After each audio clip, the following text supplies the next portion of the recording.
ஷெக்கீனா ஊழியங்கள் வழங்கும் ஷெக்கீனா நேரம். ஷெக்கீனா என்ற வார்த்தையின் அர்த்தம் காணப்படக்கூடிய நிலையில் வெளிப்படுத்தப்பட்ட தேவனுடைய சமூகம் என்பதாகும். இன்றைய சூழலில் தேவனுக்கு பயந்து அவருடைய வார்த்தைகளுக்கு கீழ்ப்படிந்து சாட்சியுள்ள வாழ்க்கை வாழ்கிறவர்களின் மூலமாக மற்றவர்கள் காணக்கூடிய நிலையில் ஆண்டவர் வெளிப்படுகிறார். உங்களுடைய வாழ்க்கையின் மூலமாக மற்றவர்கள் காணக்கூடிய நிலையில் தேவன் வெளிப்படுத்தப்பட வேண்டும் என்கிற நோக்கத்தோடு தேவன் விரும்புகிற வாழ்வு வாழ உங்களுக்கு கற்றுக் கொடுக்கவே ஷெக்கீனா நேரம். தேவ செய்தியை வழங்குபவர் சுவிசேஷகர் பி. ஜாஷ்வா, இயக்குனர், ஷெக்கீனா ஊழியங்கள். கிறிஸ்துவுக்குள் அன்பான ஷெக்கீனா நேரம் தொலைக்காட்சி நேயர்களே, ஆண்டவராகிய இயேசு கிறிஸ்துவின் இனிய நாமத்திலே உங்களை யாவரையும் வாழ்த்துகிறேன். திரும்பவுமாக ஒரு விஷயம் உங்கள் இல்லங்களிலே வந்து தேவனுடைய வார்த்தைகளை இந்த ஷெக்கீனா நேரம் தொலைக்காட்சி நிகழ்ச்சியின் வழியாய் பகிர்ந்து கொள்ளும்படியாக ஆண்டவர் கொடுத்திருக்கிற இந்த நல்ல வாய்ப்புக்காக நான் ஆண்டவரை ஸ்தோத்திரிக்கிறேன். இந்த புதிய வருஷத்துல ஆண்டவர் நமக்கு கொடுத்திருக்கிற காரியம் என்ன, நமக்கு கொடுத்திருக்கிற தைரியம் என்ன, நாம் என்ன செய்ய வேண்டும், எப்படி இந்த தைரியத்தோடு கூட இந்த புது வருஷத்துல நாம் வாழ வேண்டும் என்பதையெல்லாம் வேத வசனங்களில் இருந்து நாம் படித்து தெளிவு பெற்றுக் கொள்வோமானால் நான் இப்ப உட்கார்ந்து இருக்கிற மாதிரி மூஞ்ச தொங்க போட்டுக்கிட்டு மூஞ்ச இழுத்துக்கிட்டு வாழ வேண்டிய அவசியமே கிடையாது. ஏன் தெரியுமா? வேதாகமத்திலே நமக்கு நிறைய மனிதர்களை ஆண்டவர் உதாரணமாய் வைத்திருக்கிறார். அப்படி நமக்கு உதாரணமாய் அவர் வைத்திருக்கிற மனிதர்களிலே மோசே என்கின்ற ஒரு மனிதரை பற்றி இன்றைக்கு சில காரியங்களை உங்களோடு நான் பகிர்ந்து கொள்ள விரும்புகிறேன். கடந்த நிகழ்ச்சியிலும் இந்த மோசேயினுடைய வாழ்க்கையில ஒரு சம்பவத்தை படித்தோம். இன்றைக்கு இந்த மோசேயினுடைய வாழ்க்கையில நடந்த இன்னொரு சம்பவத்தின் வழியாக ஆண்டவர் இந்த புது வருஷத்துல நமக்கு கொடுக்கிற பாடம், நமக்கு கொடுக்கிற தைரியம், இவைகளை நாம் படிக்க போகிறோம். அந்த பாடத்தை நம்ம படிச்சுக்கிட்டோம்னா தைரியமா நம்ம பாட்டுக்கு வருஷம் எப்படி இருந்தாலும் பரவாயில்லை, ஏன்னா ஆண்டவர் என் கூட இருக்கிறார் என்ற அந்த நம்பிக்கையில நாம் முன்னேறி செல்ல முடியும். ஆண்டவர் மோசேயினுடைய வாழ்க்கையை அழிவில் இருந்து, அதாவது அவர் பிறந்தப்பமே செத்துருக்கணும், ஏன்னா அந்த நாட்களில் இருந்த அரச உத்தரவு அப்படிதான். ஆண் குழந்தைகள் எல்லாம், எபிரேயர்களுக்கு பிறக்கிற ஆண் குழந்தைகள் எல்லாம் கொலை செய்யப்பட வேண்டும். ஆனால் ஆண்டவர் அற்புதமாக மோசேயை பாதுகாத்தார். மோசேயை பாதுகாத்து அழிவில் இருந்து அரண்மனையிலேயே அவர் வளரும்படியாக, அதாவது எங்க இருந்து இந்த அழிவு கூறி அறிவிக்கப்பட்டதோ மோசேக்கு, அந்த அரண்மனைக்கே அவர் வளர்ப்பதற்காக கொண்டு போகிறார். அங்க வளர்கிறார். ஆனா அவர் வாழ்க்கையில செய்த ஒரு தவறு, அவர் அங்க இருக்க முடியாதபடிக்கு பரதேசியாய் மீதியான் தேசத்துக்கு ஓட வச்சிருச்சு. அங்க போய் தன்னுடைய மாமன் மகள்களிலே ஒருத்தி திருமணம் செய்கிறார். திருமணம் செய்து மாமன் வீட்டுல மாமன் ஆடுகளை மேய்த்து கொண்டிருக்கிறார். அப்படிப்பட்ட சூழ்நிலையில ஒரு நாள் ஆண்டவர் அவரை சந்திக்கிறார். மாடுகளை மேய்த்து கொண்டிருக்கிறார் என்று நான் சொல்வது ஒரு சாதாரணமான ஒரு சூழ்நிலை. ஒருவேளை போன நிகழ்ச்சியை பார்த்தவங்களுக்கு இது தெளிவாய் விளங்கும். ஒருவேளை இன்னைக்கு நிகழ்ச்சியை புதுசா பார்க்கிறவங்களுக்காக நான் சில காரியங்களை சொல்லுகிறேன். ஆடு மேய்த்தல் என்பது மோசேக்கு அருவருப்பாய் இருந்த ஒரு காரியம். ஏன்னா எகிப்தியர்கள் ஆடு மேய்ப்பர்களை அருவருப்பானவர்களாய் நினைத்திருந்தார்கள். மோசே எபிரேயனா இருந்தாலும் சரி, அவர் வளர்ந்ததெல்லாம் எங்க? எகிப்தின் அரண்மனையில. அப்ப எகிப்தின் அந்த அரண்மனை வாழ்வு தானே அவருக்கு பழகி இருந்த வாழ்வு. அந்த பழகி இருந்த அந்த வாழ்க்கையில அவர் மேய்ப்பர்களை அருவருப்பாய் நினைத்தவர். ஆனா இன்னைக்கு பாருங்களேன், தான் சொந்த இடத்துல இருக்க முடியாத தவறு செய்து ஓடி வந்ததுனால இன்றைக்கு அவர் ஆடு மேய்க்கிற அருவருப்பாய் எதை நினைத்தாரோ அந்த வேலையை செய்ய அமைக்கப்பட்டு இப்ப வனாந்தரத்துல ஆடு மேய்ச்சிட்டு இருக்கிறார். அந்த சூழ்நிலையில ஆண்டவர் எரிகிற முட்செடியின் வழியாய் அவரை சந்திக்கிறார். அவர் பக்கத்துல போறாரு. பக்கத்துல போன பிறகு ஆண்டவர் அவரோடு கூட பேசுகிறார். ஆண்டவர் விரும்புகிறபடி பக்கத்துல வான்னு சொல்றாரு. அது மாதிரி அவர் தன்னுடைய பாதரட்சிகளை கலட்டி விட்டு ஆண்டவர்கிட்ட போகும்போது ஆண்டவர் அவரோடு பல விஷயங்களை பேசுறாரு. பேசி அவர் என்ன சொல்றாருன்னா, நீ இனிமே எகிப்துல இருக்கிற அடிமைகளா இருக்கிற உன் ஜனம் என் ஜனம். ஆண்டவர் சொல்றாரு, என்னுடைய ஜனம் அது உன்னுடைய ஜனம் தானே, ஏன்னா மோசே அந்த எபிரேயர்களில் ஒருவர் தானே. உன் ஜனத்தை நீ விடுவிப்பதற்காக உன்னை நான் கொண்டு போறேன். மோசேக்கு பயமாயி போச்சு. ஏன்னா எகிப்துல பார்வோனுக்கு பயந்து போய் பார்வோன் மோசே சிக்கனா கொலை பண்ணணும்னு இருந்த சூழ்நிலையில தான் தப்பிச்சு ஓடிட்டாரு. இப்ப திரும்ப ஆண்டவர் என்ன சொல்றாரு, நீ அங்கதான் போகணும். அங்க போய் பார்வோனிடத்திலே அடிமைகளா இருக்கிற என் ஜனத்தை நீ வெளியில கொண்டு வரணும். இது ரொம்ப கஷ்டமான ஒரு வேலை இல்லையா? பார்வோனை எதிர்க்கிறது, ஒரு தனி மனிதனாய் போய் பார்வோனை எதிர்க்கிறது ரொம்ப கஷ்டமான ஒரு காரியம். அதிலும் மோசே பார்வோனுக்கு விரோதமாய் குற்றம் செய்துவிட்டு, கொலை குற்றம் செய்துவிட்டு பார்வோனுடைய கண்களுக்கு தப்பிச்சோடி வந்திருக்கிறாரு. அப்போ அவருக்கு போகணுங்கிறது ரொம்ப கடினமான ஒரு காரியம். ஆனா அந்த இடத்துக்கு தான் உன்னை கொண்டு போக போறேன் அப்படின்னு சொல்றாரு. அப்ப இதுவரைக்கும் அவர் வாழ்க்கையில கடந்து வந்த பாதைகள் எல்லாம் அவருக்கு ஒரு பள்ளிக்கூடம். என்ன பள்ளிக்கூடம்? எகிப்தின் அரண்மனை ஒரு பள்ளிக்கூடம். அங்கே அவர் அந்த மக்களை வழி நடத்திட்டு போற அந்த ராஜதந்திர சம்பந்தமான பாடங்களை எல்லாம் அங்க படிச்சுட்டாரு. அடுத்து அவர் இப்ப ஆடுகளுக்கு பின்னால் உட்கார்ந்து இருக்கிறார் இல்லையா, அவர் அருவருப்பாய் நினைத்த ஆடுகள், இதுவும் அவருக்கு ஒரு பள்ளிக்கூடம். என்ன பள்ளிக்கூடம்? ஆடு மேய்க்கிறது லேசான வேலை கிடையாது. ஒன்னு வடக்க போச்சுன்னா ஒன்னு தெக்க போகும். இது தெக்க போகுதேன்னு பார்த்துக்கிட்டு இருக்கும்போது இன்னொன்னு கிழக்க ஓடிக்கிட்டு இருக்கும், இன்னொன்னு ஒரு காலு கடையில ஓடி பின்னால ஓடிக்கிட்டு இருக்கும். ஆக நாலாபுரமும் ஒரு ஒழுங்கு இல்லாம செதறி ஓடுகிற ஆடுகளை மேய்ச்சி கொண்டு போனோம். இதுவும் ஒரு பாடசாலை. இதெல்லாம் மோசைக்கு தெரியாது. என்னமோ ஆண்டவர் என்னை கொண்டு போய் அங்க வச்சுட்டாரு, நான் விரும்பாத ஒரு இடத்துல என்னை கொண்டு போய் வைத்து விட்டார் என்று ஒருவேளை முறுமுறுத்திருந்திருக்கலாம், வேதனையோடு இருக்கலாம். இன்னைக்கு நீங்க உட்கார்ந்து இருக்கிறீங்க இல்லையா, இந்த தொலைக்காட்சி நிகழ்ச்சியை பார்க்கறதுக்காக உட்கார்ந்து இருக்கிறவங்களிலே பலர் அப்படி உட்கார்ந்து இருக்கிறீங்க இல்லையா? என்னத்தையோ நான் ஒன்னு நினைச்சேன், ஆண்டவர் என்னமோ செஞ்சிட்டு இருக்கிறாரு.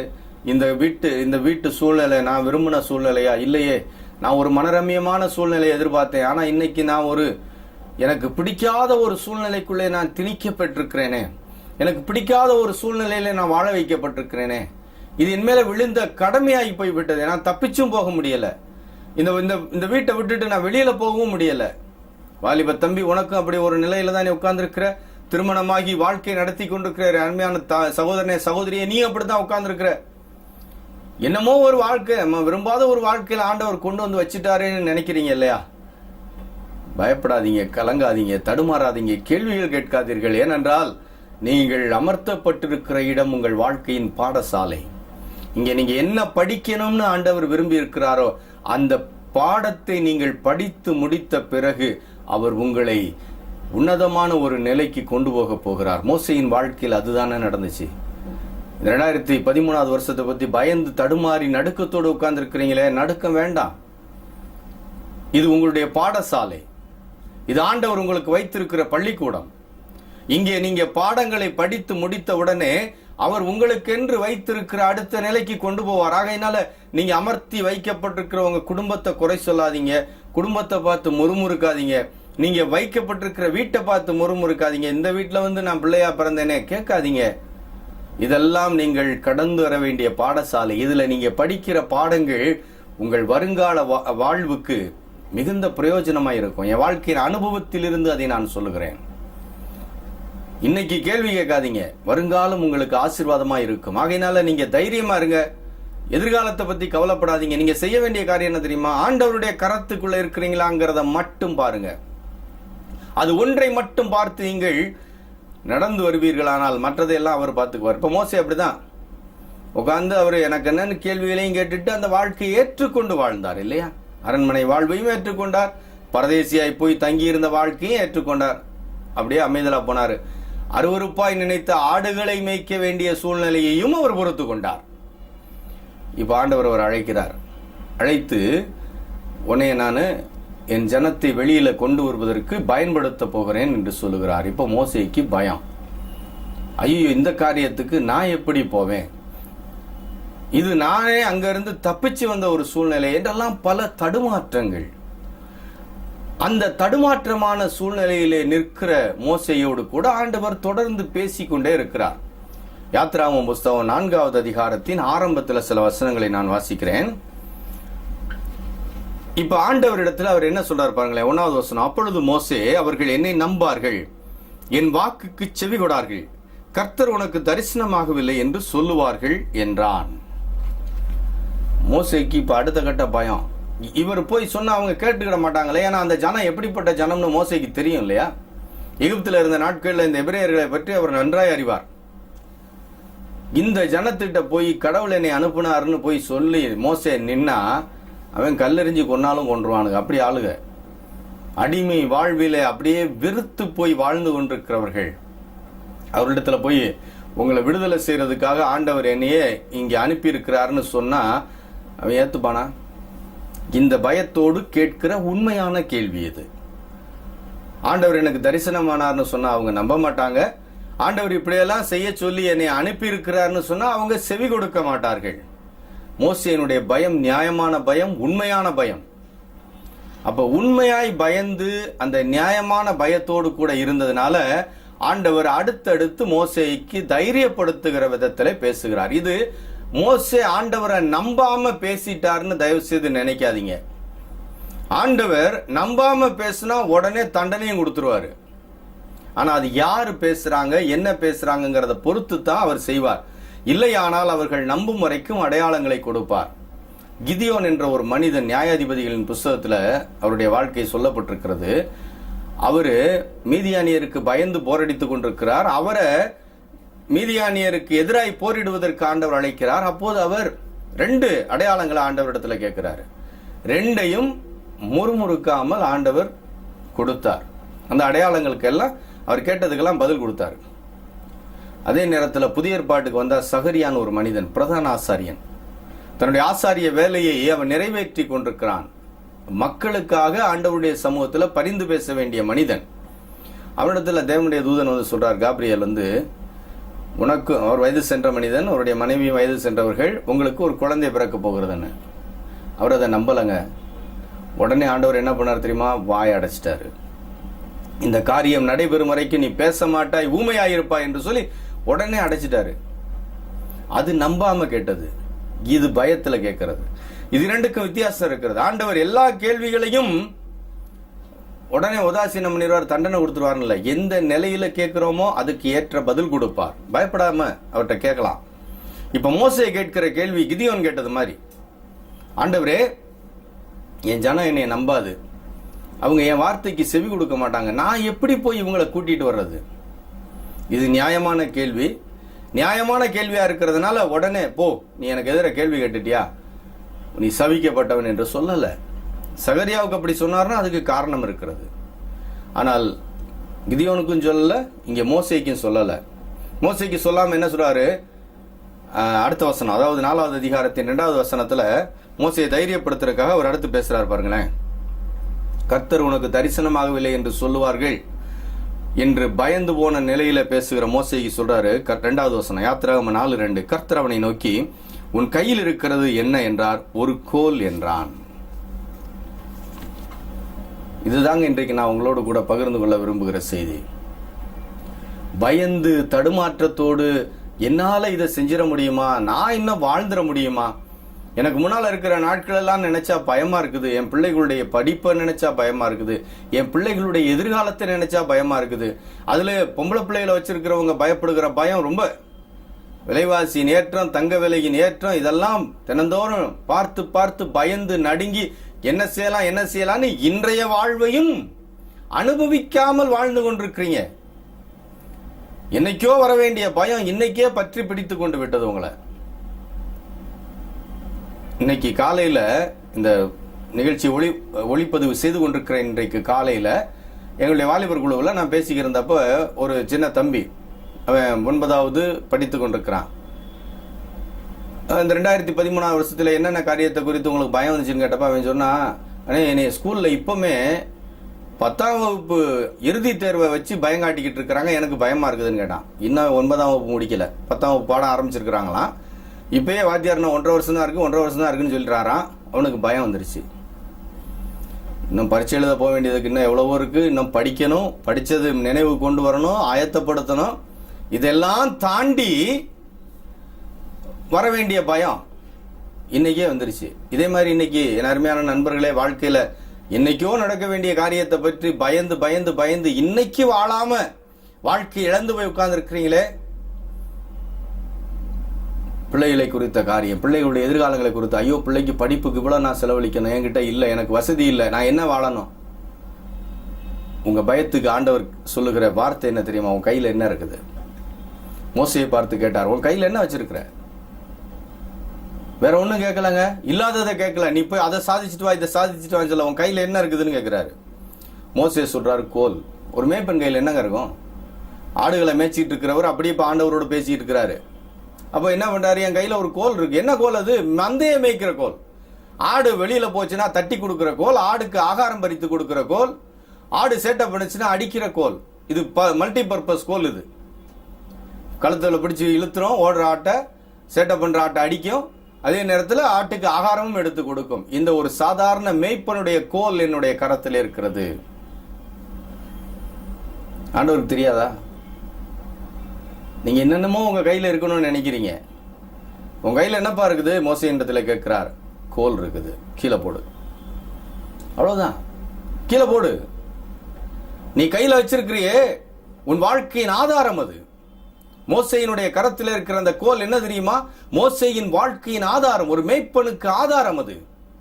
அந்த ஆதாரத்தை நீ கீழே போடுகிறாரு. என் சமூகத்தில் நிற்கிறாயே, என் சமூகத்தில் அதை போற்று. அருமையான நண்பர்களே, எவ்வளவு எளிதான ஒரு வாழ்க்கை முறையை ஆண்டவர் சொல்லிக் கொடுக்கிறார். பயத்தோடு நடுக்கத்தோடு என் பிள்ளையினுடைய எதிர்காலம் எப்படி இருக்குமோ, என் கையில பணமே இல்லையே, பிள்ளைக்கு எப்படி படிக்க வைக்கிறது, பிள்ளையை எப்படி திருமணம் செய்து கொடுப்பது, கலங்காதீங்க. உங்க கையில என்ன இருக்குது போட்டுருங்க அவர் சமூகத்துல. எவ்வளவு தைரியம் கொடுக்கிற ஆண்டவர் பாருங்களேன். நம்ம அதை பிடிச்சுக்கிட்டே இருப்போம். இந்த மெய்ப்பனின் கோல், இதுதான் எனக்கு ஆதாரம், இதுதான் எனக்கு வருமானம் பண்ணி கொடுப்பது, இதுதான் என் வாழ்க்கையின் அஸ்திபாரம். அதுதான் மோசேக்கு. ஒரு மெய்ப்பனுக்கு வாழ்க்கையின் அஸ்திபாரமும் ஆணிவேறு எது? அந்த கோல். ஆண்டவர் என்ன சொல்றாரு? உன் வாழ்க்கையின் அஸ்திபாரம் ஆணிவேர் என்று சொல்லிக் கொண்டிருக்கிறாய், அந்த கோலை என் சமூகத்துல போடு. கீழே போடுனா எங்க? அவர் எங்க நிக்கிறாரு? ஆண்டவருடைய சமூகத்துல நிக்கிறாரு. முந்தின அதிகாரத்தில் அப்படிதானங்க இருக்கு. ஆண்டவருடைய சமூகத்துல மோசே நிற்கிறாருங்க. நிற்கிற மோசேயின் இடத்துல ஆண்டவர் சொல்றாரு, இந்த கோலை கீழே போடு. என்ன அர்த்தம்? என் சமூகத்திலே உன்னுடைய வாழ்க்கையின் ஆதாரம் என்று வைத்திருக்கிறாய், அதை கீழே போடு, தரையில போடு. என்ன இருக்குது? ஆண்டவரே, ஒரு மேய்ப்பன் கையில் இருக்க வேண்டிய ஒரு மேய்ப்பனுடைய கோல் இருக்கிறது. 4வது வசனம், அப்பொழுது கர்த்தர் மோசேயின் 3வது வசனம், அதை தரையிலே போடு என்றார். தரையில போட்டுறணும். தரை என்பது என்ன இடம்? அது ஆண்டவருடைய பூமி. போட்டுருங்க. ரெடியா இருக்கிறீங்களா? அதான முடியாது இல்ல? உங்க கையில் என்ன இருக்குது? ஆண்டவரே, 5 கூழாங்கல் இருக்கு. உங்க கையில் என்ன இருக்கு? 5 அப்பம் 2 மீன் இருக்கு. போதுமே அது ஆண்டவருக்கு. கூழாங்கல்ல, ஒரு கூழாங்கல்ல வச்சு கோலியாத்தை கொன்னாரே, 5 அப்பம் 2 மீனை வச்சு 5000 பேருக்கு மேற்பட்டவர்களுக்கு உணவு கொடுத்தாரே. எப்போ நடந்துச்சு? அவர்கிட்ட போட்டணுங்க. உங்க கையில நீங்க வச்சுக்கிட்டு இருக்கும்போது அது வெறும் மேய்ப்பனுடைய கோல். ஆனா அது என்றைக்கு அவருடைய சமூகத்திற்கு போடப்படுகிறதோ அப்ப மோசே இடத்துல திரும்ப சொல்றாரு. அதுக்கு பிறகு உள்ளதெல்லாம் வாசிட்டு தான் நேரம் போதாது. நீங்க பிறகு வேதம் வைத்திருக்கிறவங்க வாசித்து பாருங்க. கீழே போட சொல்றாரு. போட்ட உடனே அது பாம்பா மாறுது. வாழை பிடிங்கிறாரு. வாழை பிடித்தவொடனே திரும்ப கோலாய் மாறுகிறது. அப்புறம் திரும்ப மோசைய உன்னுடைய ஆடைக்குள்ள கையை விடுங்கிறாரு. வெளியே எடுத்தா கையை குஷ்டம் பிடிச்சு போயிருக்கு. திரும்ப உள்ள கொடுத்து எடுன்னு சொல்றாரு. கை சரியாயிருச்சு. இதெல்லாம் நீ அங்க காட்ட வேண்டிய அடையாளம். உன்னை நம்ப மாட்டாங்க இல்லையா? உன் பேச்சு கேட்க மாட்டாங்க இல்லையா? நீ தரிசனம் பார்க்கலன்னு சொன்னாங்க இல்லையா? அவங்களுக்கு நீ காட்ட வேண்டிய அடையாளம்னு சொல்றாரு. சொல்லிட்டு நீ எப்ப போனாலும் இந்த கோலை உன் கையில வச்சுக்கோ. எந்த கோல் தெரியுமா? ஆண்டவருடைய கரத்துல போட்டுட்ட கோல். அதுக்கு பிறகு அந்த கோல் எப்படி அழைக்கப்படுகிறது தெரியுமா? தேவனுடைய கோல் என்று அழைக்கப்படுகிறது. மோசேயின் கோல் கிடையாது. இந்த 4வது அதிகாரத்தின் 2வது வசனம் வரைக்கும் ஒரு மேய்ப்பனுடைய சாதாரணமான ஒரு கோல். ஒரு மேய்ப்பன் தன்னுடைய மந்தையை பாதுகாப்பதற்காக, அது ஒரு மேய்ப்பனுடைய அஸ்திவாரம். அவ்வளவுதான். அந்த ஒரு கோல் தான் அவனுக்கு சொத்து. அதை வச்சுதான் அவன் காட்டுற வித்தையில தான் அந்த ஆடை மேய்க்க முடியும். அந்த கோலை நீ கீழே போடு, என் சமூகத்துல போடு. கீழே போடுன்னு என்ன அர்த்தம்? ஆண்டவருடைய சமூகத்துல போடு. என் நண்பர்களே, நீங்க வாழ்க்கையின் பற்றாதாரம்னு வச்சுட்டு இருக்கீங்க இல்லையா? இதை வச்சுட்டு நான் என்ன செய்ய முடியும், இதை வச்சு நான் என்ன செய்ய முடியும், இதை வச்சு நான் என்ன செஞ்சிட முடியும், இதை நினைச்சுக்கிட்டே இருக்கிறதுனாலதான் இன்னைக்கு இன்னும் கவலையில் இருக்கிறீங்க. இன்னும் வருங்காலத்தை நினைச்சா இன்னைக்கே நடுங்குது. ஐயோ எப்படியெல்லாம் நாள் இருக்குமோன்னு பயம், தடுமாற்றம், நடுக்கம் எல்லாம் உங்களை சூழ்ந்து இருக்கிறது. போட்டுருங்க அவர் கையில, அவர் சமூகத்துல போட்டுருங்க. உங்க கையில இருக்கிறது வரைக்கும் அது சாதாரண கோல். ஆண்டவருடைய சமூகத்திலே அது போடப்படும் போது திரும்ப அது நீங்கள் கரத்தில் எடுத்தால் அது தேவனுடைய கோல். அது அற்புதம் செய்யும். அது வரைக்கும் வெறும் உங்க வாழ்க்கையில நீங்க வச்சுக்கிட்டு இருக்கிற உங்க வாழ்வாதாரம், உங்க வேலை, உங்க சின்ன சொத்து ஒண்ணுமே செய்ய முடியாது. நீங்க அவர் கரத்துல போட்டுட்டு எடுங்களேன். அதுக்கப்புறம் அது அற்புதம் செய்யும். அதுக்கப்புறம் அது உங்களை போதும் போதும்னு கொண்டு போகும். கண்மலையில தண்ணீர் வர வைத்தது அந்த கோல், தண்ணீரை ரத்தமாய் மாற்றினது அந்த கோல், வாதைகளை வரவழைத்தது அந்த கோல், செங்கடலை பிளக்க வைத்தது அந்த கோல். எந்த கோல் தெரியுமா? உன் கையில் என்ன இருக்குது? ஒரு கோல் இருக்குது சாமி. ஆடு மேய்க்கிற ஒரு கோல்னு சொன்னாரே, கீழே போடுன்னு போட்டாரே, போட்டு திரும்ப எடுன்னு சொன்னவன எடுத்தாரே, அந்த கோல் தேவனுடைய கோலாய் மாறி அற்புதம் செய்தது. எல்லா அற்புதத்துக்கும் மூல காரணம் கண்மலையை தொட்டா கண்மலையிலிருந்து தண்ணி வருது. மேய்ப்பனுடைய கோல் தொட்டா வருமா? என் அருமையான நண்பர்களே, வாழ்க்கையில என்ன எனக்கு ஒண்ணுமே இல்லைன்னு நினைக்கிறீங்களே, அதை ஆண்டவர் சமூகத்துல போடுங்க. இதுதாங்க இந்த 2013 வருஷத்துல ஆண்டவர் உங்களுக்கு தருகிற வாக்குத்தத்தத்தின் செய்தி. சும்மா அப்படி உயர்த்துவேன் இப்படி உயர்த்துவேங்கிறதெல்லாம் நம்பி ஏமாந்து போகாதீர்கள். நீங்க செய்ய வேண்டியதை செய்யுங்க. என்ன செய்யணும்? உங்க கரத்துல இருக்கிறத தேவ சமூகத்துல போடுங்க. திரும்ப அதை உங்களை அவர் எடுக்க சொல்லும் போது அது அற்புதங்களை செய்யும். உங்கள் வாழ்க்கையில உங்களை உயர்நிலைக்கு கொண்டு போகும். உங்க வாழ்க்கையில நீங்களே நினைச்சு பார்க்காத, என் வாழ்க்கையிலேயா இப்படிலாம் நடக்குது அப்படின்னு நீங்க பிரமிக்கக்கூடிய, மேய்ப்பனுக்கு பின்னால மேய்ப்பனுடைய கரத்துல இருக்கும்போது ஆட்டுக்குட்டியை தட்டி கொடுத்துச்சு. இப்போ எகிப்தின் அந்த ஜலத்து மேல வச்சா அப்படியே தண்ணி எல்லாம் ரத்தமா மாறுது. செங்கடலுக்கு மேல அந்த கோலை நீட்டினா ஆகா செங்கடல் விலகுது. ஏன்? மோசையினுடைய கரத்திலேயே அந்த கோல் இருக்கும். இல்ல சாமி நான் போட மாட்டேன், இது என்னுடைய கோல், என்னுடைய வாழ்வின் அஸ்திவாரம்னு அவர் வச்சுக்கிட்டு இருந்திருந்தாருன்னா அது ஒண்ணுமே செய்யாது. ஆனா ஆண்டவர் சொன்ன உடனே என் வாழ்க்கையின் அனைத்தும் இதுதான், என் சொத்து, என் அஸ்திவாரம், என் மெய்ப்பனுக்குரிய எல்லாம் இதுதான். ஆனா நீங்க சொல்லிட்டீங்க நான் கீழே போடுறேன். போட்டாரே, அதை திரும்ப தூக்குனாரு. தேவனுடைய கோலாய் மாறிவிட்டது. அதுக்கு பின்னால நீங்க வாசித்து பாருங்களேன் யாத்திராம புஸ்தகத்தை. எல்லா இடத்துலயும் அந்த கோலை பற்றி சொல்லும் போது தேவனுடைய கோல் என்றுதான் சொல்லப்படுகிறது. என் அருமையான தெய்வ மக்களே, உங்க வாழ்க்கையில இருக்குதுன்னு நீங்க நினைச்சுக்கிட்டு இருக்கிறது அது அவ்வளவுதான். அதுக்கு 5 கூழாங்கல் தான். அது 5 அப்போ 2 மீன் தான். ஒன்றும் செய்ய உங்க பசியை தான் தீக்கும். ஆனா உங்க பிள்ளைகளுடைய எதிர்காலம், உங்களை பயமுறுத்திக்கிட்டு இருக்கிற உங்க வாழ்வின் வருங்கால சூழ்நிலைகள், இதெல்லாம் ஆசீர்வாதமாய் மாற வேண்டுமானால் இந்த ஆண்டு நீங்க செய்ய வேண்டியது, நீங்க பிடிச்சி வச்சுக்கிட்டு இருக்கிறத ஆண்டவர் சமூகத்துல போட்டுருங்க. ஆண்டவர் சமூகத்துல போட்டதை திரும்ப அவர் உங்களுக்கு கொடுக்கும்போது அது உங்கள் வாழ்வை ஆசீர்வாதமாய் மாற்றும். இந்த வாக்கு தத்தத்தோடு கூட நீங்க 2013 வருஷத்தை சந்தோஷமா நடத்துங்க. உங்க கையிலேயே பிடிச்சுக்கிட்டு இருக்காதீங்க, அவருடைய கரத்துல போட்டுருங்க. ஜெபிக்கலாமா? எங்க நல்ல ஆண்டவரே, உன் கரத்துல என்ன வச்சுக்கிட்டு இருக்கிற என்று எங்களை பார்த்து கேட்கிறீரே.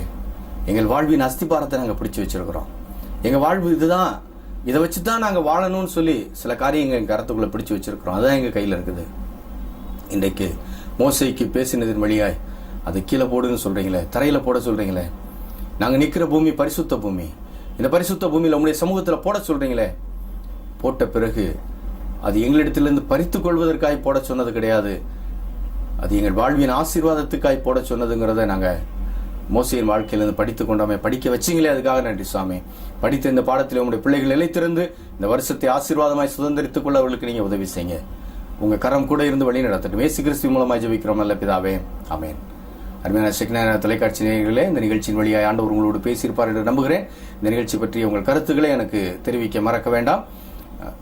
உங்க கையில் இருக்கிறத பிடிச்சிக்கிட்டு இருக்காதீங்க, ஆண்டவர் சமூகத்தில் போடுங்க. ஆண்டவர் உங்களை நிறைவாய் நடத்துவார். திரும்ப இன்னொரு ஷெக்கினா நேரம் தொலைக்காட்சி நிகழ்ச்சியில நாம் ஒருவரை சந்திப்போம். அதுவரைக்கும் கர்த்தருடைய கிருபை உங்களோடு கூட இருப்பதாக. ஆமென்.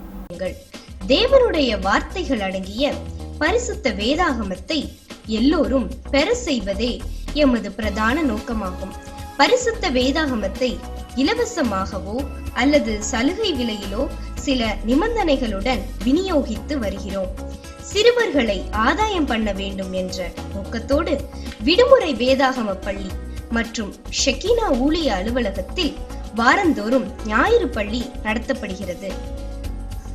வேத வசனங்களை தெய்வ மக்கள் விளங்கி வாழ்க்கையில் கடைபிடிக்க வேண்டும் என்பதற்காக அழைக்கப்படும் இடங்களிலும் வீடுகளிலும் வேத ஆராய்ச்சி கூட்டங்கள் நடத்துகிறோம்.